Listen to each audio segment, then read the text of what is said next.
Hello everyone. Back again with film recaps. In this video, I'm going to recap one of the horror thriller films from 2025, titled Bambi, The Reckoning. Before we get to the storyline, I'd like to wish everyone a happy and great day. Without further ado, let's get straight to the storyline.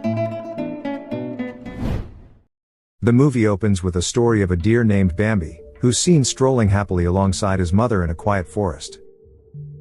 But the peace shatters when some hunters kill his mother, leaving poor Bambi abandoned in a cruel world.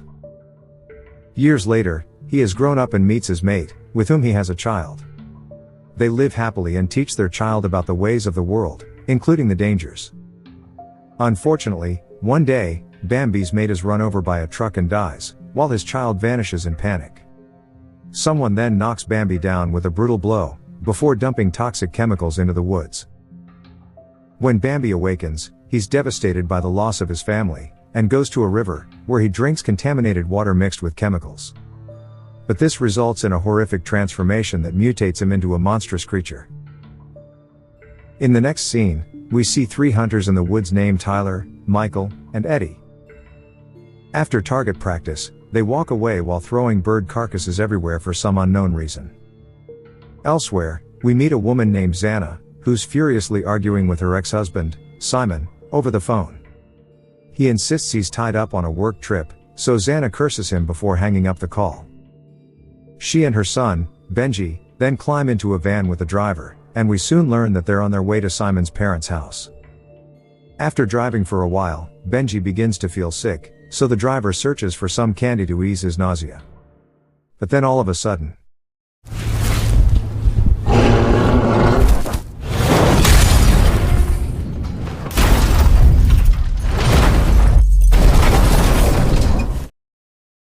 the impact causes the vehicle to flip and land upside down in the woods. Fortunately, all three are still alive, but the deer, who appears to be none other than Bambi, soon begins viciously stomping on the van with his massive hooves. The poor driver is brutally crushed and screams in agony, while Xana and Benji somehow manage to escape by shattering the windows. Moments later, the two turn around and see the gigantic deer standing on the van, before they immediately bolt away from there. Elsewhere, we see an old woman, who's in a trance-like state, and is just blurting out Bambi's name repeatedly. The scene then cuts to a house in the woods, where we see Simon's brothers, Josh, and Andrew, along with Andrew's wife, Harriet. Harriet is annoyed that Xana and Benji are taking so long to show up, and we learn that there's no signal in the area. It turns out they even disconnected the only landline because their dementia-stricken mom, Mary, kept calling the police. Their mom is actually the old woman from earlier, who's outside in a disoriented state, so Harriet brings her in. Later, Harriet makes Mary sit in the living room, and scolds Andrew's son, Harrison, for not watching his grandma. But he responds rudely, and says she can't tell him what to do because she's not his real mother. Just then, Mary has strange visions and whispers, "They are here," which the others don't understand. But when Harriet storms out of the room, she finds Xana and Benji panting outside the door. Elsewhere, we see the three hunters, who are driving through the woods while speaking to their boss on the phone. Michael assures the boss that they're on the way back, and everything is on track. The scene then returns to the house, where Xana tells the family about the accident, and feels guilty that they left the driver behind. Josh thus decides he will go check on the driver and, hopefully, find a signal to call for help. After he leaves, Xana is horrified to see that Benji's leg is badly injured. Meanwhile, the hunters have found the wrecked van, and they also pick up the phone Xana had left behind. Here they suddenly hear growling noises in the distance, and position their rifles to defend themselves. Back at home, Mary has visions of Bambi, and she begins sketching him while humming a song. At the same time, the hunters are carefully scanning the woods when they hear a noise in the distance. Tyler fires a shot, but tragically, it strikes poor Josh, who was simply walking while searching for a signal. The hunters soon are horrified to realize they have just killed an innocent man, so Tyler starts to panic, but Michael forces him to calm down, and orders them to load the body into their truck. Back at home, Mary approaches the window, and notices that the yard lights are constantly flickering on and off. Benji, meanwhile, looks at his grandma's drawings, and sees that every picture is of a deer with an enormous stag. He then approaches Mary when, all of a sudden, a dead bird crashes into the window. At the flickering lights, Benji is horrified to catch a glimpse of Bambi, so he immediately summons his mom, who soon arrives and is shocked to see the massive deer. They flee immediately, while Bambi smashes the door and barrels into the living room. The crazy deer soon crashes into the kitchen and terrifies Harriet, Andrew, and Harrison, who quickly hide behind a cabinet. Shortly after, Harrison and Andrew carefully leave, but Bambi finds Harriet, prompting her to dash into the bathroom. She tries to open a window, but Bambi manages to push the door with his hooves and smashes through the wall into the bathroom. The deer strikes Harriet in her damn buttocks, but she manages to escape from the window and falls to the ground. Afterward, all the family members reunite, and get in a van so they can get the hell out of this place. As Andres struggles to start the vehicle, the family sees Harriet running for her life, with Bambi chasing her closely. But unfortunately,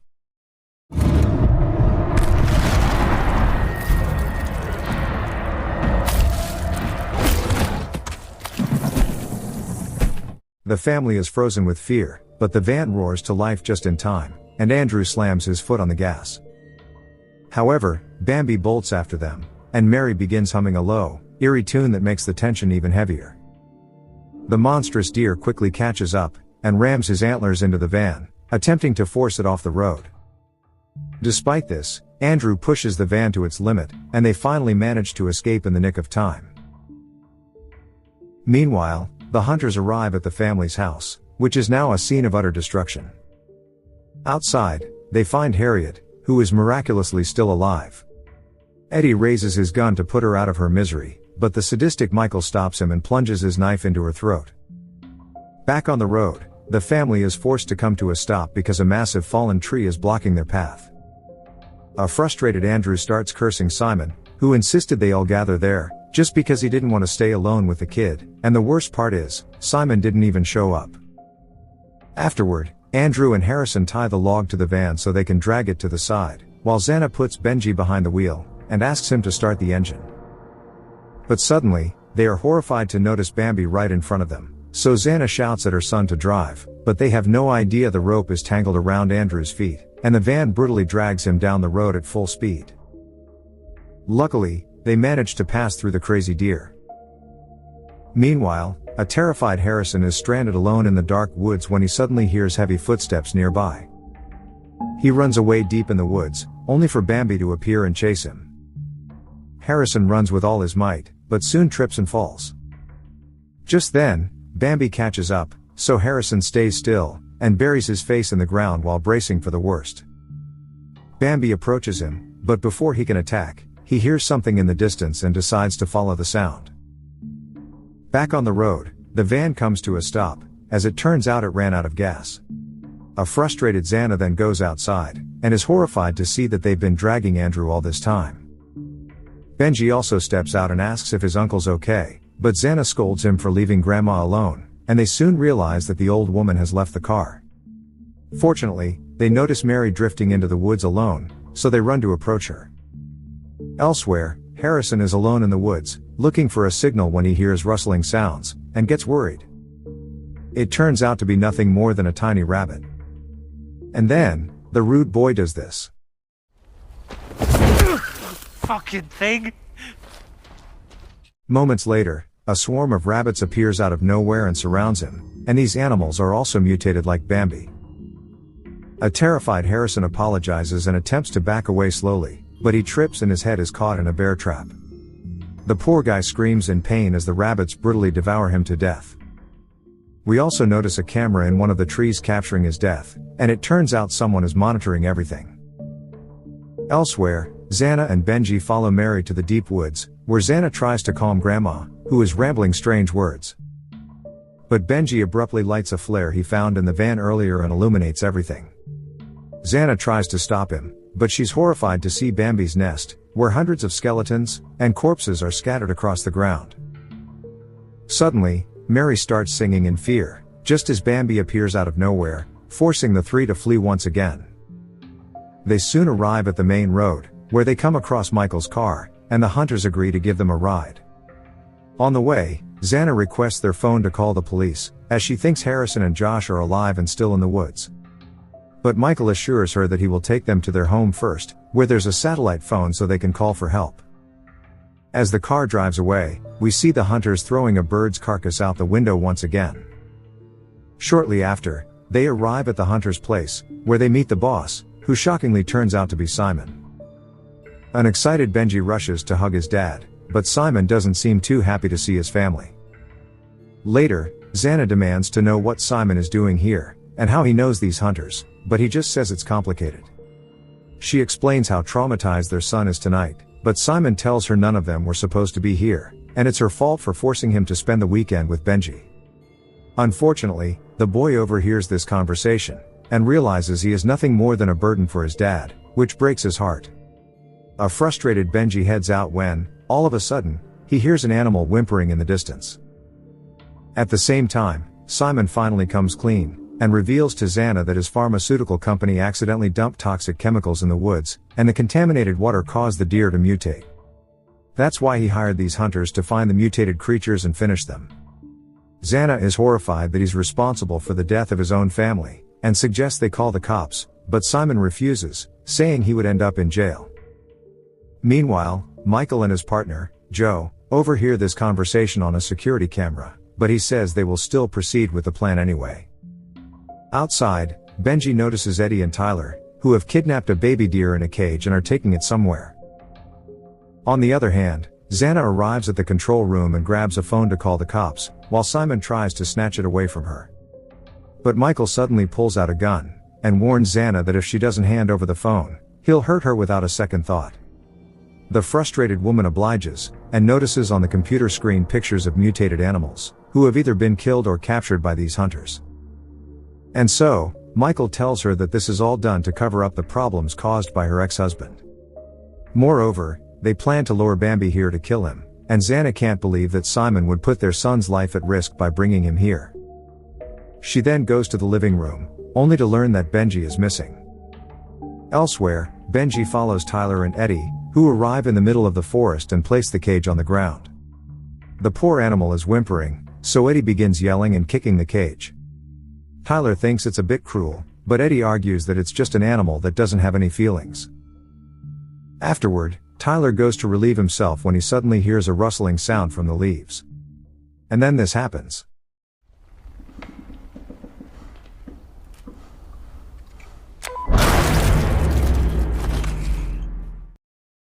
Back at the house, Xana rushes out, yelling her son's name, but she's horrified to discover Harrison and Josh's bodies lying around, which the hunters had hidden. In the woods, Eddie gets annoyed that Tyler still hasn't returned and goes to find him, but is shocked to see his headless body.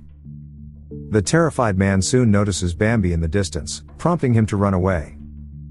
Meanwhile, Benji takes this chance to approach the cage and finally lets out the baby deer. Returning to the house, Michael is failing to contact Eddie and Tyler.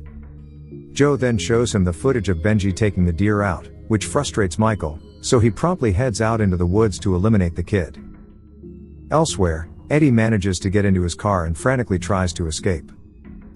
But it doesn't take long before this happens.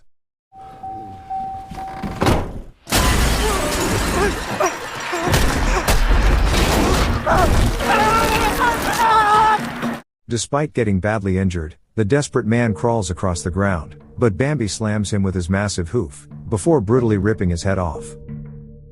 Meanwhile, Michael has arrived in the forest and finds the cage empty, so he calls Joe to ask where the kid is. But we see a terrified Joe packing her things and trying to escape this doomed place. But while attempting to leave, she notices Bambi approaching Mary in the living room. Bambi is ready to attack, when a noise from Joe catches his attention. He then smashes through the door where she is hiding, and in a desperate move, she fires a shot at the gas tank, triggering a massive explosion. Elsewhere, Benji watches as the house is destroyed, just as Michael approaches. Benji's parents also arrive, and Michael points a gun at them while Simon tries to calm him down. Michael only wants the baby deer, so Simon tells his son to do what the man says. However, Benji refuses to give up the animal, so an enraged Simon begins blaming Xana for turning his son against him. But then, their argument is cut short when they see Bambi approaching, and even though he's battered from the explosion, he's still alive. Michael fires a brutal shot at him, but Bambi rams him with his antlers and drags him into the woods. Michael's phone falls to the ground, and both Simon and Xana rush for it, as she wants to call the cops. But Simon manages to snatch it first and tells Xana that he won't let her ruin his life. At this moment, Bambi once again returns and stands in front of Benji, but instead of saving his son, the cowardly Simon apologizes and runs away. Xana then nervously approaches Benji and asks him to stay still. She explains that she'll get Bambi's attention, and during that time, he must run as fast as he can. Benji doesn't want to abandon his mom, and just then, the baby deer begins whimpering. It finally dawns on Xana that it's Bambi's child, and he only wants his baby back. And so, she carefully grabs the baby deer, and places it just inches away from its father. Here the mother and son watch as Bambi reunites with his child after a long separation. Unfortunately, this heartwarming moment suddenly comes to an end when Michael, who is still alive, stumbles out of the woods and starts firing several shots at Bambi. This badly ends up hurting the deer, while Michael soon runs out of bullets. Suddenly, Michael is shot dead by Mary, who had somehow escaped the fire. Benji now hugs his grandma, who finally seems more lucid and clear-headed. Elsewhere, Simon is seen speeding away in his car, but pulls over when he notices something moving in the back seat. But he finds nothing, and it is at this point that he freezes in terror as one of the mutated rabbits locks eyes with him from the dashboard. Simon slowly attempts to step outside, but the rabbit viciously bites his neck and ends his pathetic life. In the final scene, Bambi finally succumbs to his injuries, while Xana, Benji, and Mary watch with tears streaming down their faces. The baby deer nuzzles his father and tries desperately to wake him, but nothing works. The movie ends as the baby deer realizes his father is gone, and lets out a heart-wrenching cry that echoes through the forest. Okay guys, thanks for watching. See you again in the next video.